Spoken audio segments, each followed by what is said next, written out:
Yeah, good morning guys. Look, I've been asked to do just a brief video on backyard aquaponics by a couple of people now, so I thought, the time's right. I've got a good setup now. I'm pretty established.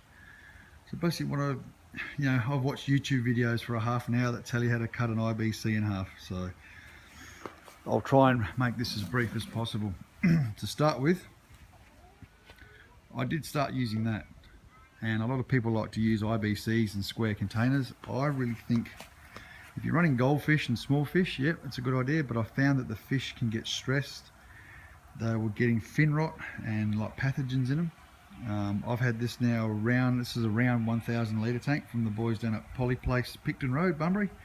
Ron and the boys, they're good fellas, they look after you. Give them a call. This is a 1,000 litre round tank with me 500 litre grow bed. Now, as even the great Murray Hallam says, you have to go 1 for 1. You can even go 2 for 1, which means you can have more of a ratio to grow bed than to your water. For example, I've got 500 litres now of media. This is the expanded clay rock. 500 litres of volume in there, and I've got approximately 500 litres of water. That's how you need to get that perfect filtration. Now, since running this round tank, I've had a round tank in now for 6 weeks. Just try and get in here. It's not very dark, not very light this morning. I've got 4 aerated stones.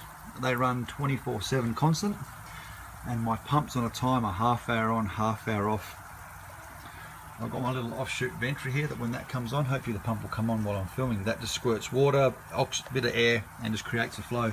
Since that flow got put in, I noticed the fish were starting to swim up like they were, emulating swimming upstream. Yeah, and since that, the fish have been really good. I'm running about 25 to 30 perch of various sizes, from little juvies to plate size in here. And yeah, so far so good, not a problem. I've had teething problems before with that first original setup with the square one.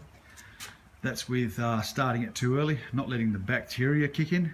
You really have to get that going, and it is true, it takes about 6 to 8 weeks to get everything, all your good bacteria to start kicking in for the nitrogen cycle to commence and do its job.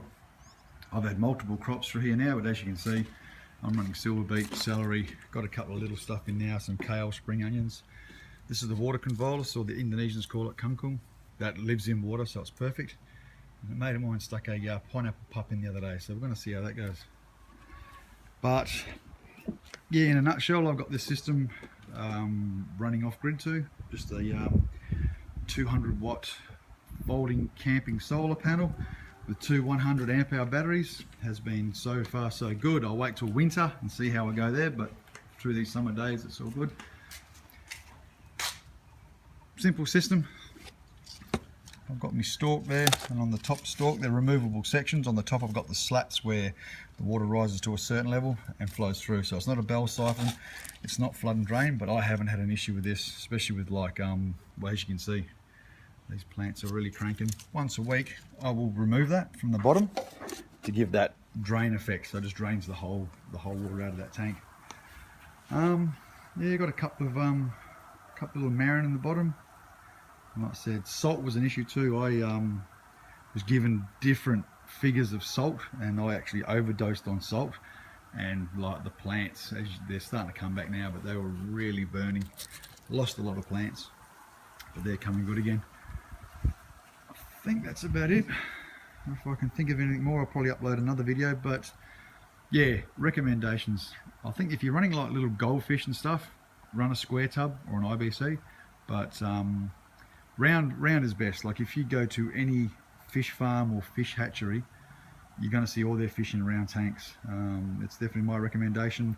My water quality's improved heaps. I don't have any dramas now with pH, nitrogen, ammonia spikes. Sometimes you get a bit too carried away and you can feed them too much and you'll get your spikes. So just watch your food, get your testing kit, get one of those refractometers. I think it's how you pronounce it, off eBay. They're like 40 bucks, and they measure your salt too. I'm running about a constant 1%, no more than 1.5% salt.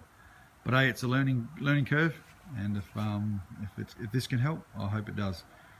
Peace out. Happy aquaponicking.